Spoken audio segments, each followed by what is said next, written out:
Anyways, well, whatever. I don't get to watch myself. No big deal, really. So what I'm going to do now is I'm going to start reading from Spring Break with a Treasure Hunter. I'm going to be starting in at chapter 3 because I have read chapters 1 and 2 live. And if you want to hear those other ones, you can go to my YouTube channel, Shayna Gray Romance Books, and you can hear the other 2 chapters if you haven't read the book. But in the meantime, I will go to chapter 3. So here we are. And away I go. Okay, ready? Oh, I wonder which glasses I need to put on. I'll wear that one. Because if I take them off, I won't be able to see anybody. What's this say? Oh, September 12th and 13th. Thanks, Gina. I'm glad you cleared that up. Okay, so we all set to go? I've got my readers on, hopefully. It's like crazy, isn't it? Trying to... The older you get, the harder it is to read. All right. I didn't pull my hair back into a ponytail under the baseball cap, so it hung in blonde curls around my face as I bent and tapped my tank. A habit I'd started years ago when I first started diving. I can't even remember why I did it, but now it was superstition. Something bad might happen if I didn't tap it, so I did it every time. All was in order, and I sat on the bench of the dive boat with the rest of the tourists. I chose this trip because it was within the vicinity of another area I wanted to add to the search grid I was establishing. Being with a group shouldn't attract attention. I was just a girl going for a dive. I found it difficult to trust people, even though I now needed to, with the museum opening. I gazed at the people from under the brim of my baseball cap. The peak shaded my eyes, and I studied each face. I breathed a sigh of relief. No one was familiar to me, so I let my attention wander. It was a beautiful day, with clear blue skies, warm turquoise waters, and with a bit of chop on the ride out to the dive site, which was on the other side of the point, so it would be sheltered and not too tricky of a dive. I was the certified master diver and very confident in my abilities, but I still grew a little nervous when diving without a buddy. The dive boat roared past the beautiful white sand beaches of the many little uninhabited islands that were part of the St. William's Island group. The boat rounded the point, and immediately the water was calmer. Where I was planning to dive was in the bay a bit further on, which meant I was diving away from the group. Anchored down, I readied myself and tucked my gear bag under the bench as the crew helped the tourists. When it was my turn, I stepped off the dive platform at the transom. Turquoise water closed over my head, and the silence of the sea wrapped around me. I let the air out of my buoyancy compensator vest and sank, loving the sensation of peace that wrapped around me. I swear I had to be part mermaid or something. I had an affinity to the sea. It felt like home, and why I had a mermaid tattoo. I dove down and rolled so I could look up. I loved the way the surface about 20 feet above me shimmered like molten silver. Some people had a hard time with the silence. I knew someone that would hum all the time. Otherwise, he'd verge on a panic attack. The sound of my breath through the regulator was a comfort as well. Some got claustrophobic, but not me. It was wonderful to be back under the water, to dive, to lose myself in the gentle ebb and flow and energy of the sea. I checked my gauges and looked around to see where the other divers were headed and got my bearings. I had about 50 minutes to do some scavenging. I made a careful notation of my compass heading. The tranquil blue of the water buoyed me. Visibility was good. It wouldn't be for long once the hurricane showed up, and I felt a burning sense of urgency to find another item. Just one more to help me establish the size of the grid. Why was I nervous? I had to be the excitement of finding something under the white sand or tucked into some coral. I gave a couple of powerful kicks in the coral, and the coral head I'd been seeking came into view. It was fairly large and rose to about 10 feet from the surface. The last time I was here, I'd marked it with a ribbon around a lump of dead coral. Turning over a few rocks, I found it and carefully hid it again. I gently sifted through the sand and picked up loose coral. Just as I was about to investigate a little hidey hole between some brain coral, I heard the drone of a motorboat. I looked up and was disappointed to see a boat stop and anchor and an anchor plunge into the water about 30 feet away. It was definitely a risk I took diving without a surface flag to indicate I was below. A second later, a diver jumped in, oriented themselves, and seemed to stare right at me. I sculled my hands to push myself away from the coral and watched. The diver tipped and with powerful kicks, trailing a line of air bubbles, swam straight for the bottom towards me. Alarm flared in my chest and I gazed around looking for the group I'd arrived with. Perfect. No one in sight. Even if that was my intention all along, now I wasn't so sure. I was alone in the vast ocean with this very purposeful looking person beelining it straight to me. I placed my hand on my thigh where I had my dive knife sheathed. The person was an excellent diver, comfortable in the water, strong, confident. I kept a close eye on him. He was diving without a wetsuit. I had on a shorty, custom made for me in green and purple with flashes of yellow. A true beacon for carnivorous sea life. But I liked the colors. So the 80-plus degree water wasn't cold to this approaching diver, indicating he likely wasn't local and from up north. His tanned muscles told a different story. I pushed the clear, waterproof pouch hanging on my belt behind me. It held, among other things, the grid I had outlined, and I'll be damned if I'd let him see it. I darted at a glance at the coral head. Now I had to come back another time to investigate. Poop. I'm going to change the words.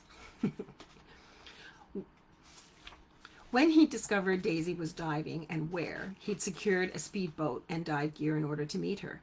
He knew she was searching for something and it excited him, a sweet emotion indeed. Careful she wasn't below, he tossed the anchor and jumped in after, quickly strapping on a tank. He pulled his fins on in the water, and once there, he was pleased that his guess was quite accurate. She wouldn't be too far from the tour boat, and it was pure sweet luck to find her so quickly. The sea floor was perfection, sandy, white, clear water, colorful fish. She was easy to spot in her vibrant wetsuit. She saw him and sculled near the narrow coral head. Cork skimmed along the sandy bottom in Daisy's direction. Her eyes indicated she was wary. He smiled behind the regulator. He was almost certain why she was here, and being alone, away from the rest of the dive group, was a clear indication.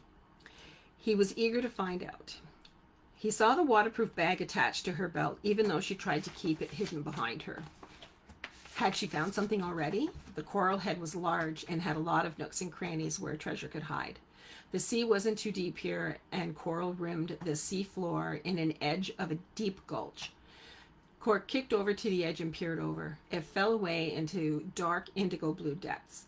He turned and swam over to her. She recognized him, and it was clear she wasn't happy he'd shown up.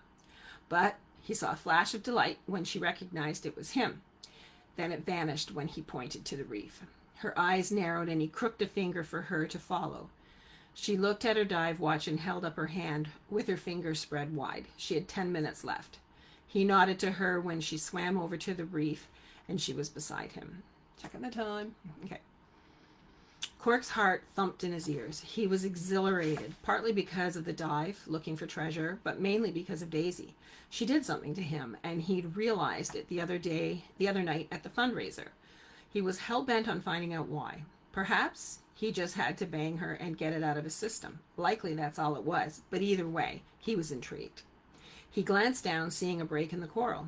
Almost a round chimney-type depression that was about 3 feet deep with a sandy bottom. Before he could make a move, she was headfirst in this space, her ass sticking up. He stopped and floated, watching her, seeing the perfect shape of her calves, the delicate knees, and the lean, muscular thighs, and he couldn't tear his attention away from her ass. Her perfect heart-shaped bottom had made his hard. Daisy's hair floated out behind her, long and wild in the water. He reached out and was about to grab her hips when a great burst of bubbles snapped him out of his lust haze. Daisy pushed herself back out of the hole, almost in a panic. He grabbed her arm, concerned she'd hurt herself or got bit by something. But when she spun around and stared at him, his heart stilled, and he couldn't draw air in through his regulator. Her clear green eyes, through her dive mask, gazed back at him, full of life, passion, wonder, and excitement. Her dimples showed in her cheeks, and he knew she was smiling. Her hair floated around her like spun silk glinting off the sun's rays that reached down through the turquoise waters. Heat flooded him along with a wave of dizziness. He was absolutely captivated by her. Were his eyes playing tricks on him, or was it just the dance of light through the sea, over her green and blue wetsuit, her long tanned legs and feet tucked into matching fins? Her arms were out, one reaching toward him, but he swore to God he was looking at a mermaid. He blinked and focused on her hand as she waved it. Reaching for her, he took hold of her wrist and looked at her curled fingers. His eyes widened when he nodded his head to her hand, willing her to open her fingers. She lifted it between them, and they both stared as she unfurled her fingers, and there in her palm lay a coin. It was tarnished, but even under this scourge of time, the emblem was evident. He reached to touch the coin, but she closed her fist around it and pulled her hand from his grip, putting it in the mesh bag attached to her belt. It snapped him out of his wonderment. They stared at each other, and no words were needed. They dove down to the hole. It was too small for Cork, and he floated next to her as she shimmied her way into the opening. She reached back and waved her hand. He held it, and she dropped more coins. Holy shit. Daisy backed out a few minutes later and pushed off the coral. She dropped another handful of coins in the mesh bag and pulled the drawstring tight. They had discovered a small fortune. This time, when she looked up at him, her eyes were wide with concern. Cork raised his shoulders with inquiry just as she cut her hand across her throat, the universal sign for no air. He grabbed her air gauge. She was empty. She crooked her thumb to the surface and started up, but he held her, reaching for the spare regulator floating behind him, and she took it, spitting out hers. They needed to stay close to Buddy breathe back to the surface, and he wrapped his arm around her. She turned and hooked her legs around his waist, belly to belly, her breast squashed in her wetsuit, pressed against him. She gazed at him, and he saw the relief in her eyes, which slowly turned to passion. She had to feel his excitement. Having her legs wrapped around him like that didn't help matters. They stared at each other for a moment. Cork was enjoying the surprise intimacy and could tell she was as well.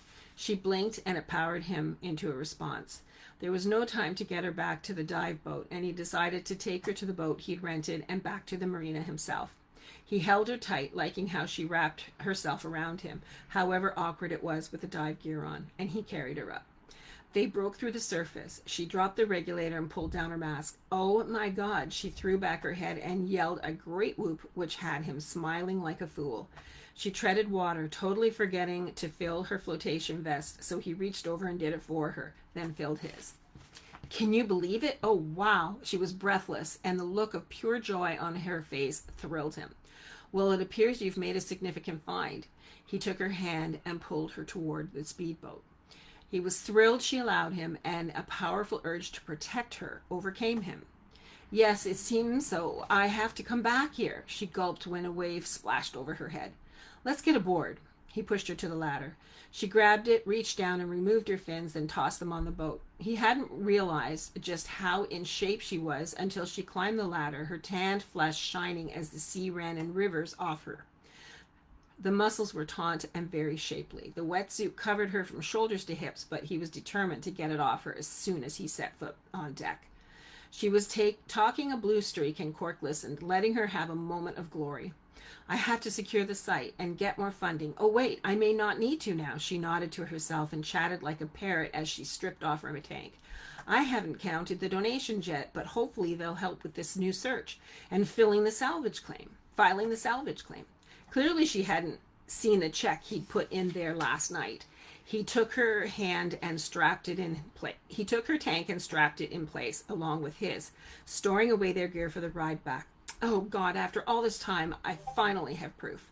She put the bag down on the cockpit table and rested her palms on either side.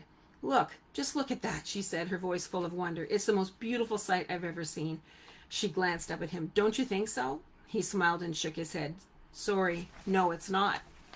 He wasn't about to tell her she was the most beautiful sight he'd ever seen. Her face was incredulous. How can it not be? Man, it's glorious. She plopped on the seat by the table and dropped her chin in her hand with an enormous sigh. I brought some lunch and wine. Why don't we go off to that lagoon and relax with the food while we admire your treasure? She smiled and nodded. Aren't you a prepared little Boy Scout? She teased. First, we have to let the dive group know. Let the dive group I came with know I didn't drown. She jumped up and grabbed the radio mic, calling over to advise she wouldn't be going back with them and would pick up her gear bag later. The engine roared to life, and he had the boat en route to the private lagoon. She gazed across the waves, a smile on her face. If he had his way, they'd skip lunch and feed off each other. She turned to look at him, her expression unreadable, and it was probably the first time he'd not been able to tell what a woman was thinking. This alone intrigued him more than anything else. She was mysterious, deep as the ocean, and he wanted to discover all her secrets. He cut the engines, and they floated in the empty lagoon ringed by palm trees. It was paradise, but his paradise was going to be with her. They didn't talk. There seemed to be no need when she stood and came to him, her fingers playing with the tab of the zipper before she finally pulled it down. He was ready for her.